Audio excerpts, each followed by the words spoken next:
السلام علیکم ورحمۃ اللہ وبرکاتہ۔ آپ سب خیریت سے ہوں گے؟ ہم بھی بالکل خیریت سے ہیں۔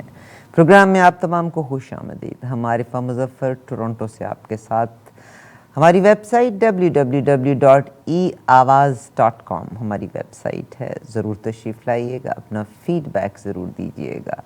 اور اس پروگرام میں ہمارے ساتھ شامل ہوا کرتے ہیں انگلینڈ سے ڈاکٹر سمیع اللہ ملک صاحب۔ بہترین شخص ہے، بہت خوبصورت لکھتے ہیں، دل کی بات کرتے ہیں، کوئی ہچکچاتے نہیں ہیں۔ اور بعض اوقات میں نے اور آپ نے ہزار بار پڑھا، man is known by the company he keeps. اچھے لوگوں کے ساتھ میل ملاقات، بات چیت یقیناً ہم پہ اثر کرتی ضرور ہے۔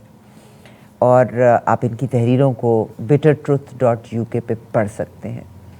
آج کے پروگرام میں یقیناً یہ دسمبر کا مہینہ ہے، 2021 اپنے اختتام کو پہنچا، اور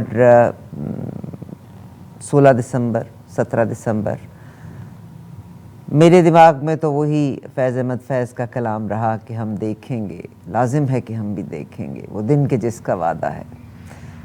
یقین کیجئے گا 15 16 17 نامعلوم یہ کیوں میرے دماغ میں رچی بسی تھی ان کی نظم، مگر مجھے افسوس تھا کہ فیض احمد فیض نے اتنا خوبصورت کلام لکھا مگر رزلٹ وہ دیکھ نہ پائے، ہم بھی نہ دیکھ پائے، شاید آنے والی نسلیں انصاف دیکھ سکیں انشاءاللہ تعالی۔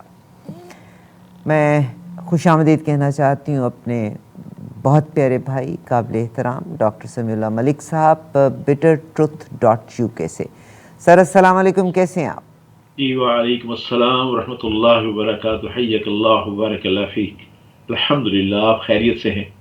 اللہ کا بہت شکر ہے سر۔ اس عرصے میں ہم آپ کے لیے بھی دعا گو رہے کہ اللہ تعالیٰ آپ کو ہمیشہ صحت اور تندرستی کے ساتھ رہے۔ مجھے وہ کبھی کبھی یاد آتا ہے، ایک زمانے میں ہم خط لکھا کرتے تھے تو بڑوں کے لیے ہم استعمال کیا کرتے تھے کہ اللہ تعالیٰ آپ کو زندگی صحت تندرستی دے اور آپ کا سایہ شفقت ہمارے سروں پر قائم رکھے۔ اب تو وہ القاب و آداب ہی ختم ہو گئے۔ جی مجھے تو القابات اب بھی بہت عزیز ہیں، بہت اب بھی میرے دل میں بستے ہیں، اور یقین مانیے کہ ان القابات میں جو احترام اور جو محبت اور شفقت ملتی ہے اس کا تو کوئی نول بدل نہیں ہے۔ سر بالکل صحیح آپ نے کہا، مگر ٹیکنالوجی، جیسے میں بات کر رہی تھی کہ ٹیکنالوجی کے ایڈوانسمنٹ کے ساتھ ساتھ اب ای میلز ہو گئیں، اور ہم نے نا احترام کو گنوا دیا۔ یہ احترام پہلے اساتذہ کے احترام، بڑوں کے احترام کو گنوایا، پھر اساتذہ کے احترام کو گنوایا، ماں باپ کا احترام۔ اس بات کو کوئی کنفیس کرے نہ کرے، کچھ بہت اچھی فیملیز بھی ہیں، مگر اچھی فیملیز میں بھی بعض اوقات بڑے یہ سوچ کے ڈرتے ضرور ہیں کہ بچوں کو بات ہماری پسند آئے گی کہ نہیں آئے گی۔ اینی ویز، آج کے پروگرام میں سر 2-3 چیزیں میں آپ کے ساتھ ڈسکس کرنا چاہتی ہوں۔ پہلی بات تو ہم جو آرمی پبلک سکول ہے اس کے حوالے سے بات کر لیتے ہیں، کیونکہ اس کی بھی بڑی لیدے ہو رہی ہے کہ گورنمنٹ آف پاکستان، تحریک طالبان، جو طالبان پاکستانی ہیں ان کے ساتھ مفاہمت چاہتے ہیں، اور میرا خیال ہے کہ برے کو سیدھے رستے پہ لانے کے لیے شاید ضروری بھی تھا، مگر وہ جو 132 بچوں کو انہوں نے نشانہ بنایا تھا، ان سکول کے بچوں کو، ان ٹیچرز کو جو نشانہ بنایا تھا، وہ زخم کیسے مٹے؟ اعوذ باللہ السمیع العلیم من الشیطان الرجیم، بسم اللہ الرحمن الرحیم۔ ولا تقولوا لمن يقتل في سبيل الله اموات بل احياء ولكن لا تشعرون۔ صدق اللہ العلی العظیم۔ رب اشرح لي صدری یسر لي امری واحلل عقدۃ من لسانی یفقهوا قولی۔ ربنا تقبل منا انک انت السمیع العلیم، آمین یا رب العالمین۔ کروڑوں حمد و ثنا اور درود آخر زمان صلی اللہ علیہ وسلم کی ذات مبارک پر۔ ابھی مجھے جو میں نے قرآن کی آیت کا ایک ٹکڑا پڑھا ہے، اس کا معنی ہے کہ اور جو اللہ کی راہ میں مارے جائیں انہیں مردہ نہ کہو بلکہ وہ زندہ ہے، لیکن تمہیں اس بات کا شعور نہیں۔ اس آیت میں بہن شہداء کو مردہ کہنے سے منع کیا گیا ہے، نہ زبان سے انہیں مردہ کہنے کی اجازت ہے، نہ دل میں انہیں مردہ سمجھنے کی اجازت ہے۔ جیسے کہ ایک اور مقام میں فرمانے والی تعالیٰ ہے کہ وَلَا تَحْسَبَنَّ الَّذِينَ قُتِلُوا فِي سَبِيلِ اللَّهِ أَمْوَاتًا بَلْ أَحْيَاءٌ عِندَ رَبِّهِمْ يُرْزَقُونَ۔ یہ عمران کی سورہ عمران کی 169 نمبر آیت ہے، اور اس میں فرمایا گیا ہے کہ اور جو اللہ کی راہ میں شہید کیے گئے ہرگز انہیں مردہ خیال نہ کرنا، بلکہ وہ اپنے رب کے پاس زندہ ہیں، انہیں رزق دیا جاتا ہے۔ موت کے بعد اللہ تعالیٰ شہداء کو زندگی عطا فرماتا ہے، ان کی ارواح پر رزق پیش کیا جاتا ہے، انہیں راحتیں دی جاتی ہیں، ان کے عمل جاری رہتے ہیں، ان کا اجر و ثواب بڑھتا رہتا ہے۔ حدیث ستہ میں یہ ہے کہ شہداء کی روحیں سبز پرندوں کے بدن میں جنت کی سیر کرتی ہیں اور وہاں کے میوے اور نعمتیں کھاتی ہیں۔ حضرت انس بن مالک رضی اللہ عنہ سے روایت ہے کہ نبی کریم صلی اللہ علیہ وسلم نے فرمایا کہ اہل جنت میں سے ایک شخص کو لایا جائے گا تو اللہ تعالیٰ اس سے فرمائیں گے کہ اے ابن آدم، تو نے اپنی منزل و مقام کو کیسا پایا؟ وہ عرض کرے گا کہ اے باری تعالیٰ رب جلال، اے عز و جل، بہت اچھی منزل ہے۔ اللہ تعالیٰ فرمائے گا تو مانگ، تو کو اور تمنا کر۔ تو عرض کرے گا میں تجھ سے اتنا سوال کرتا ہوں کہ تو مجھے دنیا کی طرف لوٹا دے اور میں 10 مرتبہ تیری راہ میں شہید کیا جاؤں۔ یہ سوال بہن اس لیے کرے گا کہ اس نے شہادت کی فضیلت ملاحظہ اپنی آنکھوں سے کر لی ہوگی۔ بات یہ ہے بہن کہ دسمبر کا مہینہ میرے لیے ویسے بھی بڑا ایک عجیب و غریب مہینہ ہے۔ دراصل میں دو زخم ہیں جن کو میں پالتا ہوں، جن کی میں پرورش کرتا ہوں۔ لوگ کہتے ہیں کہ ان زخموں کو بھول جانا چاہیے، لیکن میں دونوں زخموں کو پالتا ہوں۔ میں ایک زخم میری روح میں لگا ہے 16 دسمبر کو جب پاکستان دو لخت ہوا، اس کے پیچھے ایک بڑی لمبی داستان ہے۔ آج کا موضوع دوسرا ہے، اور دوسرا زخم میرے دل کے اندر ہے، میرے دل پہ حملہ ہوا ہے 16 دسمبر کو۔ یہ بچوں پہ جو حملہ ہوا، جس کا آپ نے ذکر کیا، 132 پھول مسل دیے گئے۔ بہن یہ ساری دلخراش یادوں سے ہم دلوں کو اشباع کرنے کے لیے پہلے ہی پاکستان کو دو لخت کرنے کا سانحہ کیا کم تھا کہ اس قیامت صغریٰ نے بھی اپنا اس ایسا حصہ ڈال دیا ہے کہ زندگی بھر اس درد کی ٹیسیں جو ہے مجھے یاد دلائیں گی کہ پھولوں کے شہر پشاور میں 132 پھولوں کو مسل کر دیا گیا۔ وہ جو اپنے ہاتھوں میں قلم اور کتاب تھامے اپنے نبی کریم صلی اللہ علیہ وسلم کے احکام کی تعمیل میں علم حاصل کر رہے تھے، ان کو اتنی بھی مہلت نہ ملی کہ اپنی ماں سے یہ کہہ سکے کہ دیکھ ماں، میرے لباس پر اس صرف روشنی ہم سب کی عقبہ اور آخرت کی نجات کا وسیلہ بن گئی ہے۔ بہن میں وہ دن کبھی نہیں بھول سکتا جب پشاور کی سڑکوں پر اچانک چیختی چگھاڑتی یہ سائرن بجاتی ہوئی ایمبولینسوں کا ازدحام اور قیامت صغریٰ کا سما پیش کر رہا تھا۔ میں لندن ہی میں تھا، میں اسکرین پہ دیکھ رہا تھا پوری قوم غمن دو شدید صدمے سکتے کی حالت میں گم سم۔ میں خود بھی اپنے رب کے حضور گڑگڑا کر اپنے رب کریم سے رحم و کرم کی فریاد کر رہے تھے ہم سب۔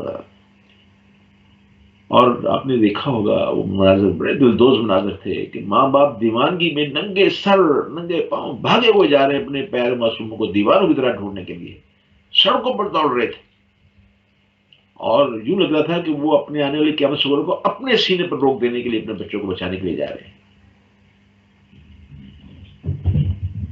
بہن اس میں شک نہیں کہ یہ قوم کے نونہال اس فانی دنیا سے دار بقا کی طرف تشریف لے گئے ہیں۔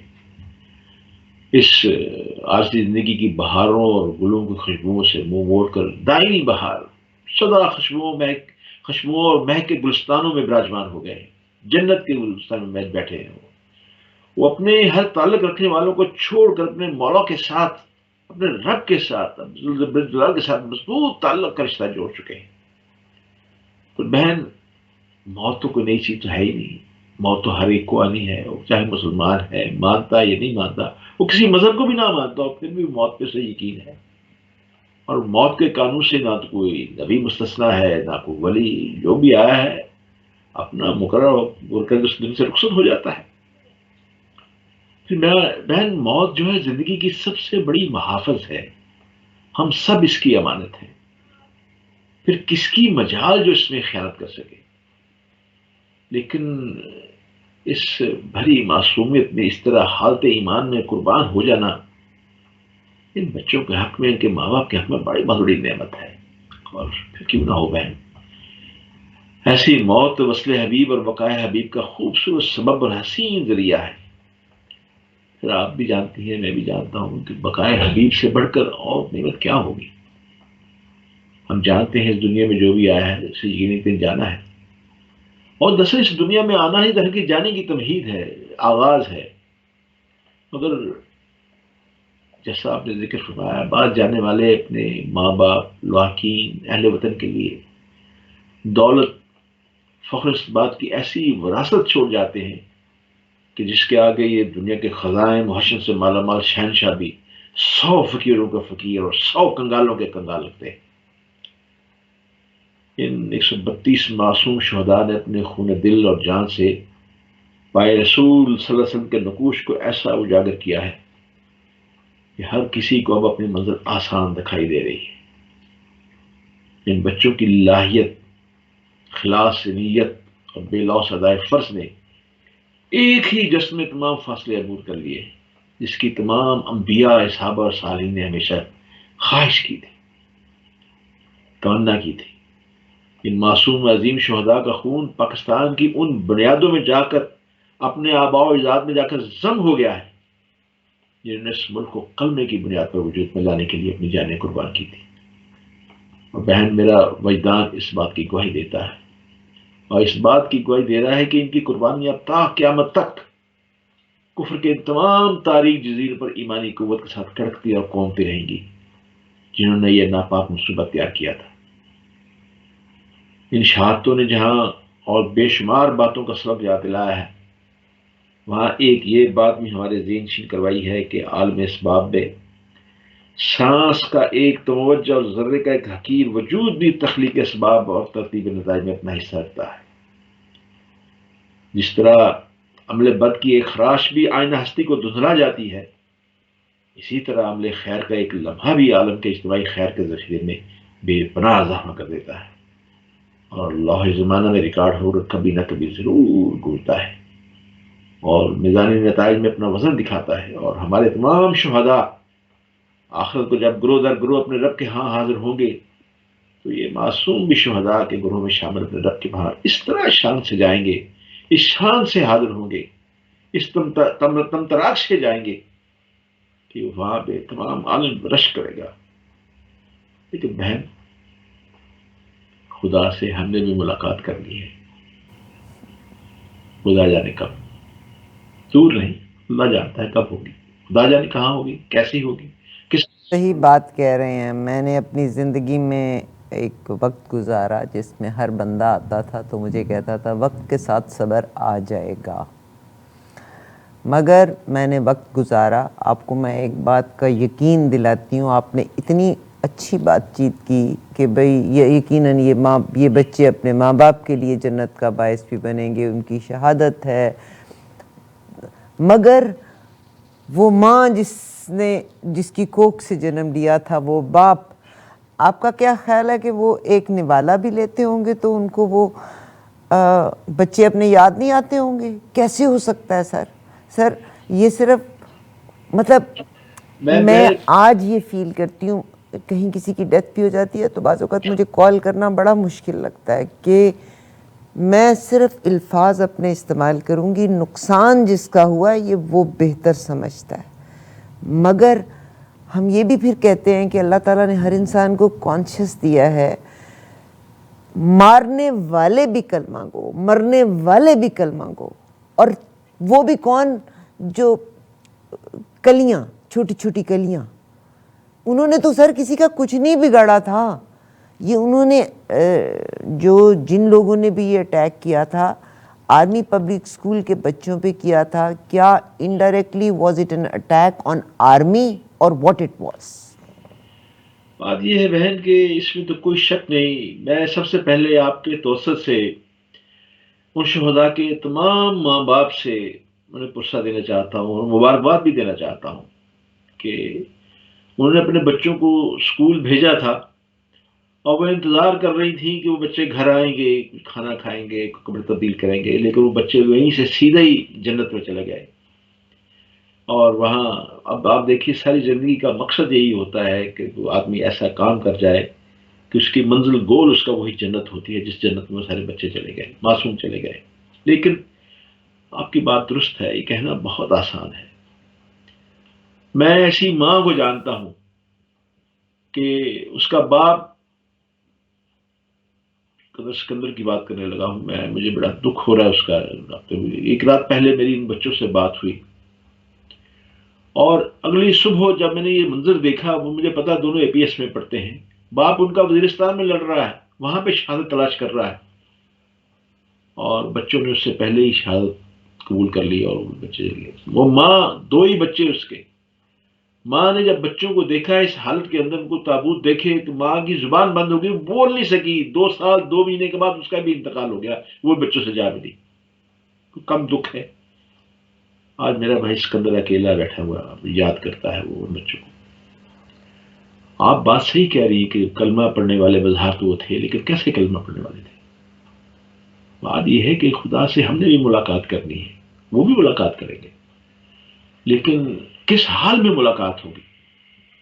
ہم نے کبھی سوچا ہے وہ اللہ سے، رب جلال سے جب ملاقات ہوگی، کیسی کتنی بڑی ملاقات ہوگی. جب ایک عبد ذلیل اپنے معبود اکبر سے ملے گا، جب مخلوق دیکھے گی کہ خود اس کا خالق اکبر اس کے سامنے ہے، خدا کی قسم بڑے خوش نصیب ہیں یہ نوجوان جو کہ جلوہ گاہ میں اس شان سے جائیں گے کہ اس ملاقات کے موقع پر خدا کو نظر کرنے کے لیے خدا کا کوئی نہ کوئی انتہائی محبوب تحفہ ان کے کفن میں موجود ہوگا. جی ہاں، ان کفنوں کی جولیوں میں جن میں بدن اور سچے ایمان عمل کی لاش ہوگی، مگر شہادت کے تمغے سے سجی ہوگی. ان تمغوں کو خدائے برتر کی رحمت لپک لپک کر بوسے دے گی وہاں پہ. کاش ہمیں بھی اس ملاقات، یقینی ملاقات کا کوئی خیال آ جاتا اور تڑپا دیتا. کاش ہم بھی ایسی موت سے ہمکنار ہو جائیں جہاں فانی جسم کے تمام عذاب باری باری قربان ہو جائیں، سب خدا کے لیے کٹ جائیں، سب اسی کے پائے ناز میں نثار ہو جائیں جس کے دستے خاص نے ان کے وجود میں سانچے میں ڈالا ہے. لیکن ایک ماں کا غم، اس کا احاطہ کرنا بڑا مشکل ہے. میں آپ کے توسط سے ان تمام ماؤں کو جن کے مجھے پیغام موصول ہوئے ہیں، میں ان سے یہ کہنا چاہتا ہوں کہ ہمارے بہت ہی عزیز ان کا انتقال ہو گیا، جس کی وجہ سے پچھلے ہفتے کا ہم پروگرام نہیں کر سکے. وگرنہ یہ پروگرام ہم وقت پہ کرتے.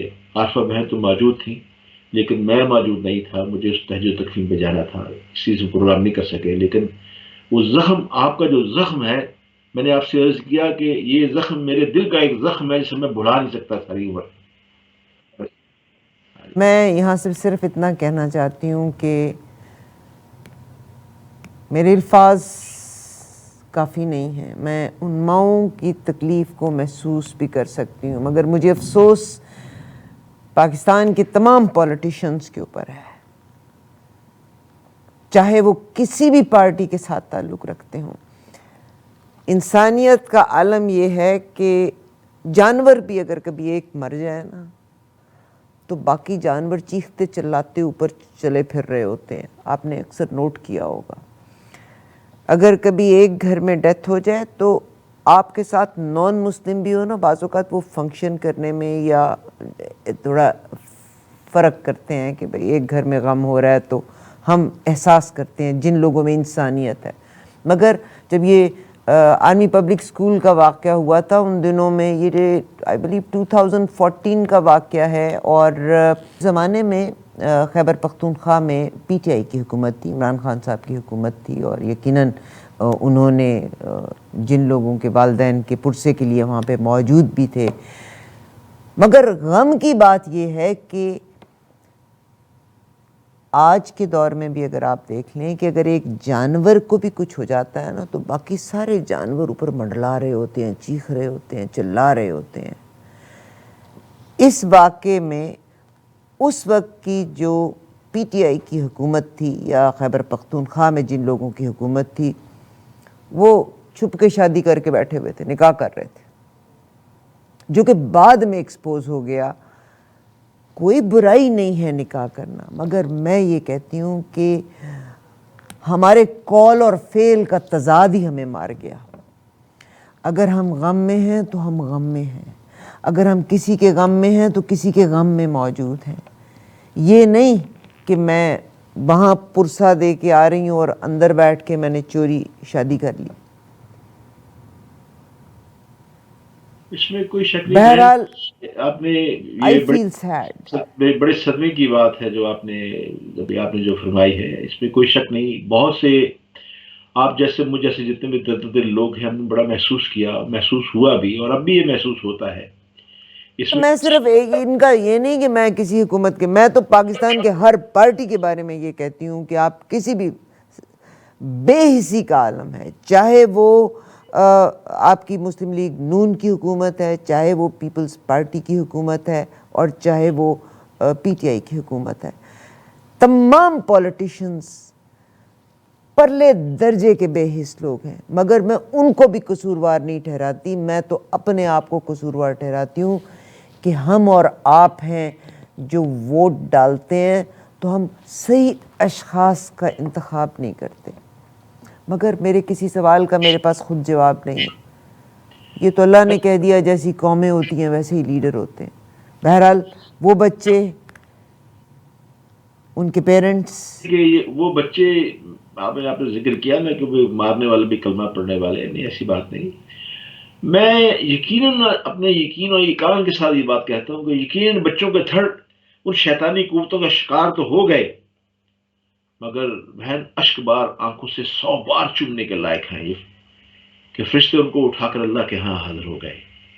ان کی معصومیت اس بات کی گواہی دے رہی ہے کہ دنیا پر نہیں، یہ آخرت پر نثار ہوئی ہے ان کا بچپن، ان کی معصومیت۔ گویا انہوں نے دنیا کی کسی چیز سے نہیں، خود خدا سے عشق کیا۔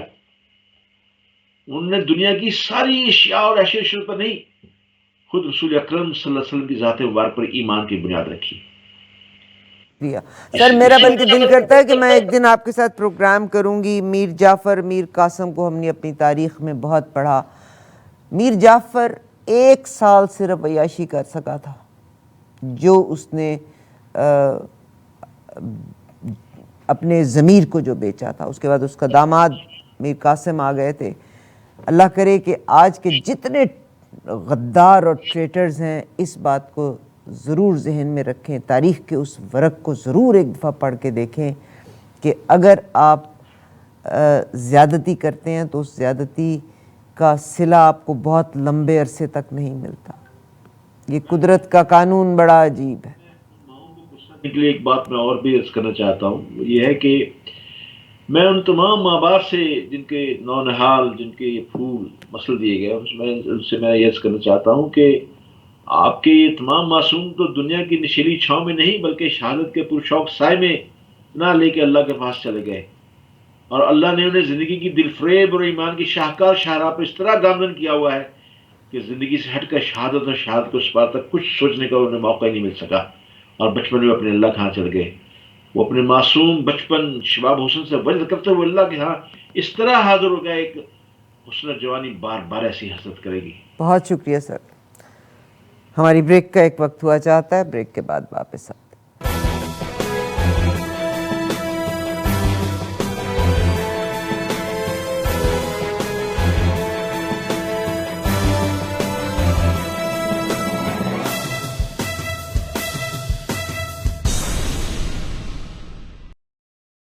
جی صاحب، ایک تو پھر سے خوش آمدید آپ کو کرنا چاہتے ہیں اپنے اگلے سیگمنٹ کے لیے، اور ہم ایک نئی بات کریں گے۔ اور سمیع بھائی آج ایک زوم کی میٹنگ میں تھے، اور سمیع بھائی کوئی آج کی تازہ خبریں دیجیے ہمیں۔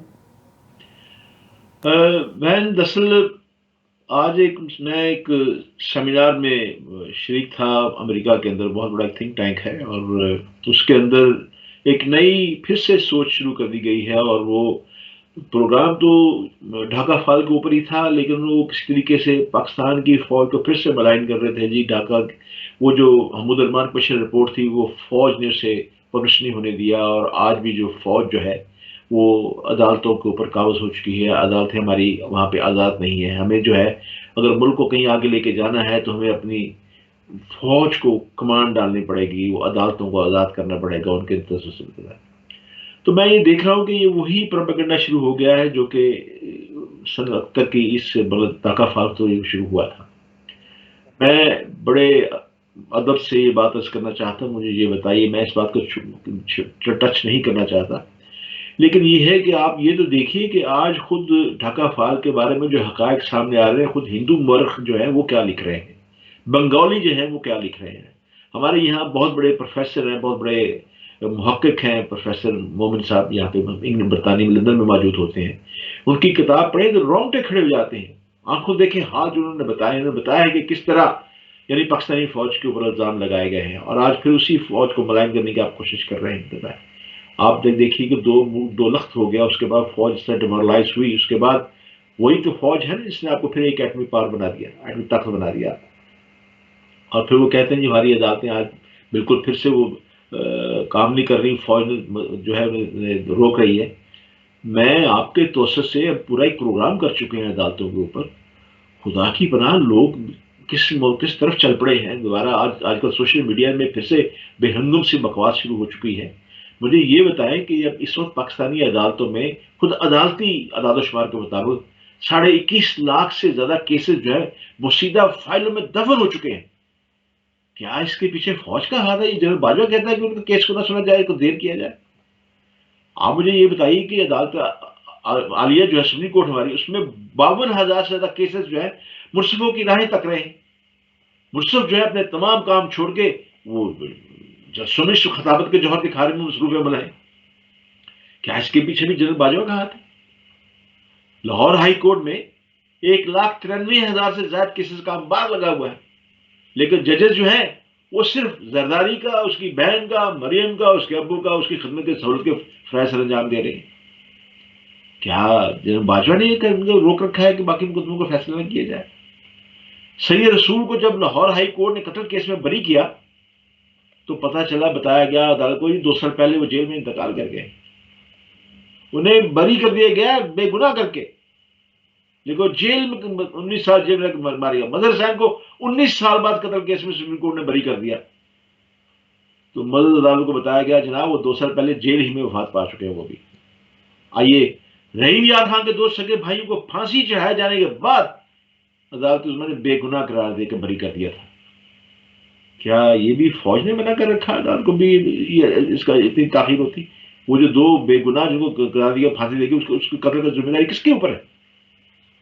پھر اور سنیے ظلم کی بات، اپیل کے لیے 400 روپے نہ ہونے کی وجہ سے چنوٹ کی 15 سالہ غریب اور بے گناہ رانی بی بی 19 سال جیل میں کاٹ دیے۔ 400 روپے نہیں تھے کہ وہ اپیل کر سکتی، مگر ہمارے ہاں ایک سیاستدان کی بیٹی کو اتوار کے دن عدالت کے زمان پر رہا کر دیا گیا۔ کیا یہ فوج نے کہہ رکھا عدالت کو؟ مطلب پھر لاہور ہائی کورٹ کی چیف جسٹس کے پچھلے ہم نے پروگرام بھی کیا تھا، 17 انچ کا ٹی وی خریدنے کے لیے لاکھوں روپے خرچ کر کے اخبارات میں اشتہار دیا جاتا ہے۔ جج صاحب کا ٹی وی غریب قوم کو 11 لاکھ روپے کا پڑتا ہے۔ کیا اس کے پیچھے بھی جنرل باجوہ کا ہاتھ ہے؟ میں پوچھتا ہوں ان سے۔ ایک جج کی ماہانہ تنخواہ جو ہے مراعات کے علاوہ 8 سے 10 لاکھ روپے بنتی ہے میری بہن، لیکن اسی جج سے اس کی کارکردگی کا کوئی سوال نہیں کر سکتا کیونکہ توہین عدالت لگ جاتی ہے۔ کیا یہ بھی جنرل باجوہ نے ان کو بتا رکھا ہے کہ ایسے اب ٹی وی منگوائے، ایسے پیسے خرچ کریں؟ انصاف کی فراہمی میں پاکستان کا نمبر 120واں ہے۔ اس میں ججوں کی 420 اور لاقانونیت، رشوت، مافیا کے ساتھ جو گٹھ جوڑا ہے، اس کا تو کہیں ذکر ہی نہیں کرتے۔ کیا یہ بھی فوج ہی نے کہتی ہے کہ یہ کام کریں گے؟ مطلب یہ ہے بہن کہ پوری عدلیہ کی تقریب میں مجھے بتایا جائے کہ کیا جنرل باجوہ کا ہاتھ ہے، یہ فوج کا ہاتھ ہے؟ بندہ پوچھے ان سے کہ تمہارا اپنا ہاتھ تشریف دھونے میں مصروف ہے، اتنی بھاری مراعات و تنخواہیں تم لیتے ہو، تمہارا اپنے دستہ انصاف کہاں نمک حلال کر رہا ہے؟ آپ سپریم کورٹ بار ایسوسیشن کا ایک سابق صدر کروڑوں روپے فیس لیتا، وہ لمبے بالوں والا ایک مسخرہ جو ہے عدالتی سسٹم کا حصہ ہمیں بتا رہا ہے کہ ہماری عدالت 120 نمبر پہ ہے۔ یہ ایسا ہی ہے جیسے ایک ٹیچر کہہ دے کہ جی اسکول میں بچے فیل ہو رہے ہیں، تمہیں کس نے رکھا ہوا یہاں پہ؟ ڈاکٹر کہہ دے جی غلط انجیکشن سے ہمارے مریض مر رہے ہیں، ڈاکٹر تمہارا کیا، تم کس لیے بیٹھے ہو یہاں پہ تنخواہیں لیتے ہو، مراعات لیتے ہو؟ مطلب یہ کہ اپنا ہی پیٹ ننگا کر کے ہم سے داد لینے کی کام کر رہے ہیں۔ اب کون سے خیر شکوہ کیا کرے؟ چند سال پہلے یہاں پہ ہماری قوم کا چیف جسٹس کا ثاقب نثار یہاں ڈین کے لیے چندہ اکٹھا کرنے کے لیے آیا ہوا تھا، وہ سیاست کے رمز بتا رہا تھا، بھی تم اپنی عدالت کی باتیں بتاؤ، میرے ساتھ یہ ظلم کیا گیا، مجھے اسٹیج پہ اس کے ساتھ بٹھایا ہوا تھا۔ میں نے سوال کیا اس سے، میں نے کہا کہ آپ چیف جسٹس ہیں، آپ کیوں بیٹھے؟ یہی تو میں سب سے سوال کرتی ہوں انگلینڈ اور کینیڈا، آپ بیٹھے کیوں تھے؟ میں نے پوچھا ان سے، میں نے کہا کہ آپ تو ہمیں عدالتی کارروائی کے بارے میں بتائیں، بیٹھنے سے انکار کر دینا چاہیے تھا. آپ کو پتا ہے پاکستان میں ایک لڑکی نے میں ہی تھا جس نے احتجاج کیا وہاں پہ. اگر میں نہ بیٹھتا تو احتجاج کون کرتا؟ میں ہی تھا. پاکستان میں ایک لڑکی نے جس کو پی ایچ ڈی کی ڈگری یہ شہباز گل دے رہا تھا, اس نے کہا میں ڈگری نہیں لیتی تم سے. میں نے یہی کام کیا. میں آپ کو اس کا ویڈیو بھیج دوں گا. یہی کام کیا میں نے. قوم سے شکوہ کیا کرنا, یہ تمہاری قوم. آج جیسے آپ نے کہا کہ جیسی قوم ویسی ہماری رہنما آ جاتے ہیں. ہجوم ہے یہ ہماری قوم. بے شعور اور غلاموں کا ایک ریوڑ ہے یہ غلام ابن غلام ہے. آپ یقین کریں ہماری قوم اپنے جیسے غریب مستری مجیدہ چھیدہ میدے ڈنڈر کے لیے انصاف نہیں چاہیے. اسے انصاف تو ڈاکوؤں کے لیے چاہیے جنہیں اتنے 70 سال سے ملک کو لوٹ رہے ہیں. امریکہ اور برطانیہ جائیدادیں بنا رہے ہیں, یا 200 کنال کے بنی گالا میں رہتے ہیں, مطلب ہے, یا بچے وہاں پہ شہید ہو رہے ہیں اور یہاں پہ شادیاں کر رہے ہیں. ہم تو ان کی, آپ دیکھتے نہیں ہیں, ان کی گاڑی کے ساتھ ساتھ بھاگتے ہیں, منو پھولوں کی پتیوں پہ نچھاور کرتے ہیں. کہاں جا رہے ہیں جی؟ یہ عدالت, یہ وہ لیڈر جن کے جیپوں پہ گاڑیوں کے اوپر منو پتیاں پھینکتی ہیں, یہ وہ عدالت میں, نیب کی عدالت میں جا رہے ہوتے ہیں اپنی کرپشن کے بارے میں بات کرنے کے لیے, اور میں پتیاں پھینک رہے ہیں. زندہ باد زندہ باد, جیوے جیوے آوے آوے کے نعرے لگ رہے ہیں. یہ تو ہماری قوم ہے.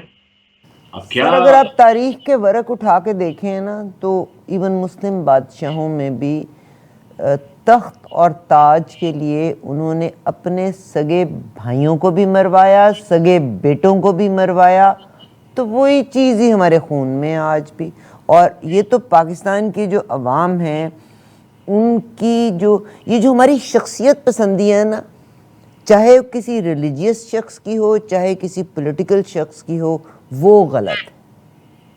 بالکل صحیح کہہ رہی ہیں آپ. میں یقین کیجیے, میں دیکھتا ہوں کہ جب یہ جا رہے ہوتے ہیں لیڈر اپنی گاڑیوں میں, اب 70-74 سال سے قوم کی تو حالت نہیں بدلی, لیکن ان لوگوں کی تو ہر سال گاڑیوں کو ماڈل بدل جاتے ہیں.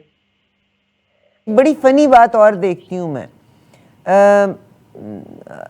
گاڑیوں میں, گھروں کے سٹائل میں ہم مغرب کی تقلید کرتے ہیں, مگر ہم لیڈرشپ میں, اور یہ جتنے آپ کے لیڈر ہیں یہ سارے مغرب کی طرف سے آئے ہیں. چاہے اپوزیشن پارٹیاں یہاں کی ہوں تو شیڈو منسٹرز بنا کے باقاعدہ تیاری کی جاتی ہے اگلے الیکشن کے لیے, اور پھر آتے ہیں. پاکستان میں چاہے وہ اپوزیشن ہے چاہے وہ گورنمنٹ ہے, آپ کی جو جرمنی کی اینجلا مرکل, آپ دیکھیے گا نہ وہ زیادہ کپڑے پہنے, ان کی قوم نہ ان کے کپڑے دیکھتی ہے. میرا خیال ہے چند ایک سوٹ ہیں, انہی میں میں نے ان کو بار بار دیکھا ہے.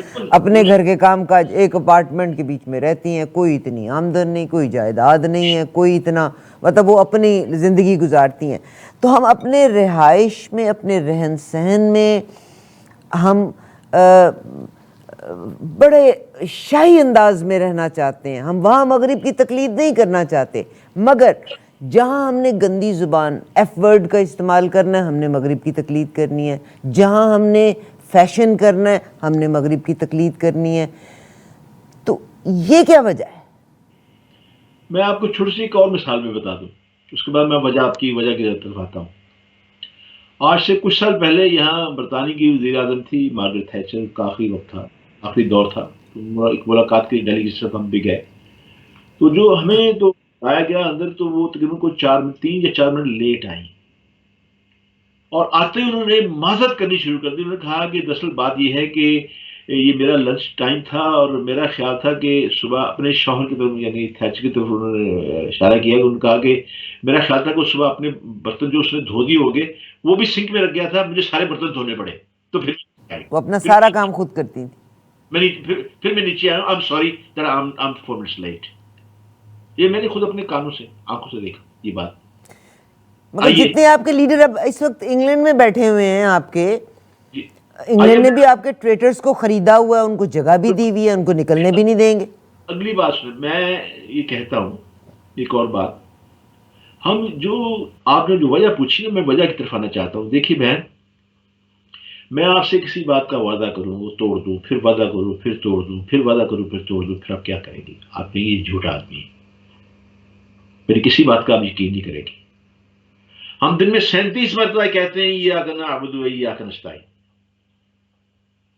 ہم اب اللہ سے عہد سلام پھیرتے ہیں, ساتھ ہی عہد توڑ دیتے ہیں. ہم اوفو بالعہد کو توڑتے جا رہے ہیں. خود قرآن میں اللہ نے کہا ہے مسلمانوں سے کفار سے، یہود و نصارہ سے نہیں کہا، مسلمانوں سے کہا گیا ہے. انہوں نے کہا کہ اگر تم اوفو بالعہد توڑو گے، اگر تم عہد پورا نہیں کرو گے تو میں تمہیں دنیا کی رذیل قوموں سے رسوا کروا دوں گا. یہ قرآن کا پیغام ہے. اللہ نے جو کہا، اللہ تو وہ تو ہو رہا ہے ہمارے سامنے. آپ مجھے بتائیے کوئی بھی ایک اسلامی ملک جو کہ ہے، جو کہ فلرش کر رہا ہو، پھول رہا، پھل پھول رہا، سب کچھ جوتے پڑ رہے ہیں. کیا کچھ نہیں ہے ہمارے پاس. آپ یہ دیکھیے کہ امریکہ، سعودی عرب جو ہے اور عرب جو ہے اپنے خزانے تیل کے پیسے امریکہ میں رکھتے ہیں بغیر سود کے، اور پاکستان کو کڑی سود پہ، یعنی پیسے رکھنے کے لیے کڑے سود کے جو ہے نا شاید رکھی گئی ہے. کتنے پہ؟ 4%. آئی ایم ایف نے 1.5% میں دیا ہوا ہے، سعودی عرب نے 4% میں دیا ہے. ریاست مدینہ کا حکمران، ریاست مدینہ کا حکمران سود میں پیسے دے رہا ہے اس کو جو ریاست مدینہ بنانا چاہتا ہے پاکستان کو. امان اللہ کرے. آپ پھر تو معاملہ ہی سارا. او آئی سی کی کانفرنس ہو رہی ہے پاکستان میں، میزبانی پاکستان نے کی.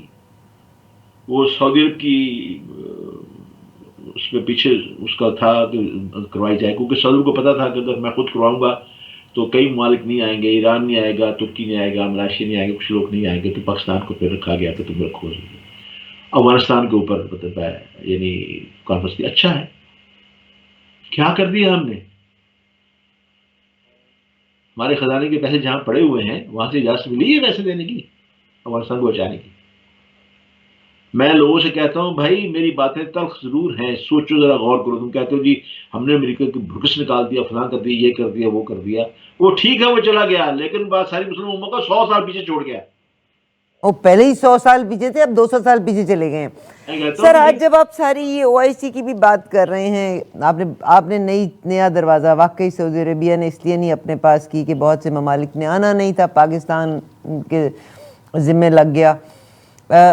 مگر سر میں آپ کو اتنا بتاؤں کہ میں بنگلہ دیش کے بارے میں یہ کہتی ہوں، اب بنگلہ دیش بن گیا، ایک مسلمان ملک ہے. ہندوستان نے مفتی باہمی کے ساتھ جو کچھ بھی مل کے کیا تھا، مگر الحمدللہ وی آر ہیپی فار بنگلہ دیش. انشاءاللہ کبھی نہ کبھی اکٹھے ہو سکتے ہیں، کیونکہ آپ سیکنڈ ورلڈ وار کے بعد دیکھیں، آپ کہتے ہیں جرمنی کتنا بڑا تھا نقشے میں، ہے نا. اب تو جرمنی اتنا پدو سا رہ گیا، چھوٹا سا رہ گیا نا. یہ جو اگلا الحاق بن رہا ہے نا، دنیا جو دو میں ٹوٹ رہی ہے. آج آپ یہ لکھیے، رشیا نے جرمنی کے ساتھ طے کرنا ہے کہ تمہارے جتنے علاقے ہم نے لے لیے تھے ہم تم کو واپس کر دیں گے، تم ہمارے ساتھ الحاق کر لو. فرانس کی کھٹپٹ ویسے امریکہ کے ساتھ ہوئی ہے. اب آپ دیکھیے کہ ہم جا کدھر رہے ہیں، اور مسلمان ملک جو ہے نا یہ صرف امریکہ کے ہاتھوں کھلونا بنے ہوئے ہیں. اور امریکہ کا نائب مڈل ایسٹ میں موجود ہے، سیکنڈ امریکہ وچ از اسٹرانگر دین امریکہ. میں آپ کو یہاں ایک اور نقطہ بھی دے دیتا ہوں، اس میں بعد میں کریں گے. یہ جو یو ای کی بڑی بڑی عمارتیں اور سڑکیں اور نظام اور دولت کی ریل پیل سب چیزیں، آپ کیا سمجھیں اس کے پیچھے یو ای والوں کا دماغ چلتا ہے؟ کچھ اور لوگ ہیں، کچھ اور طاقتیں ہیں. ان کے لیے یہودیوں کی جو لیٹسٹ جو کتاب ہے وہ پڑھ لیں آپ، کہ یو ای کو بنایا کس نے اور اس حال میں کون لے کے آ رہا ہے. میرا خیال ہے ایک پروگرام کیا جائے، بکس کا ریفرنس دے کے ہم وہ پیج نمبر دکھائیں جہاں پہ یہ چیزیں مینشن ہیں. ہو جائے گا انشاءاللہ، یقین ہو جائے گا. ہاں کر دیں گے انشاءاللہ. کیونکہ جب ہم کہتے ہیں نا، میں اپنے پروگرام کو اس نہج پہ کرنا چاہتی ہوں تاکہ لوگ یہ نہ سمجھیں کہ جیسے واٹس ایپ کے اوپر بعض اوقات حدیثیں آ جاتی ہیں، اور اگر آپ تصدیق کرنا چاہیں تو وہ نہ تو وہ صفحہ نمبر ہوتا ہے نہ وہ حدیث صحیح ہوتی ہے. تو ہم ود ریفرنس ایک پروگرام کریں گے جس میں ہم ان بکس کا ریفرنس دے کے پیج نمبر دیں گے. ایک ریفرنس تو میں آپ کو ابھی دے دیتا ہوں کہ الحمدللہ اب ہمارے پروگرام تقریباً 11 مہینے سے زیادہ ہو گیا ہے، آج تک کسی پروگرام کو کسی نے چیلنج نہیں کیا ہم نے جتنی باتیں کہی ہیں الحمدللہ. اب ہمارے پروگرام جو ہے تقریباً 4.5 لاکھ آدمی تو دو دن میں وزٹ کر لیتا ہے الحمدللہ. آپ یہ دیکھیے کہ اے پی ایس کی مائیں جو تھیں انہوں نے کیسا پیغام بھیجا کہ ان کا 1 سال سے میں آپ کے پروگرام دیکھ رہے تھے، انہوں نے کہا تھا کہ آپ ہمارا پروگرام کریں گے. آپ یہ دیکھیے کہ ہمیں تو نہیں پتا تھا، لیکن لوگ آپ کی اور میری ہماری جو آواز ہے یہ بہت دنیا میں ہر جگہ جا رہی ہے، لوگ سنتے ہیں انشاءاللہ. افسوس کی بات یہ ہے کہ جن لوگوں نے کچھ کرنا ہے یا جو لوگ تبدیلی لا سکتے ہیں سر، ان کی آنکھوں پہ بھی پٹی ہے، ان کی کانیں، وہ کہتے ہیں نا، وہ جیسے اللہ نے کہا کہ ان کے آنکھیں، کان، ناک سب کچھ جو ہے نا بند ہے. وہ صرف اپنے اقتدار کے نشے کے بیچ میں دھت پڑے ہوئے ہیں کہ دے آر ان پوزیشن. بات یہ ہے بہن کہ لا یکلف اللہ نفسا الا وسعها، میں اپنے بندے کو اتنی تکلیف دیتا ہوں جتنی وہ برداشت کر لے. اللہ نے ایمان کا بھی بیرومیٹر بتا دیا ہوا ہے.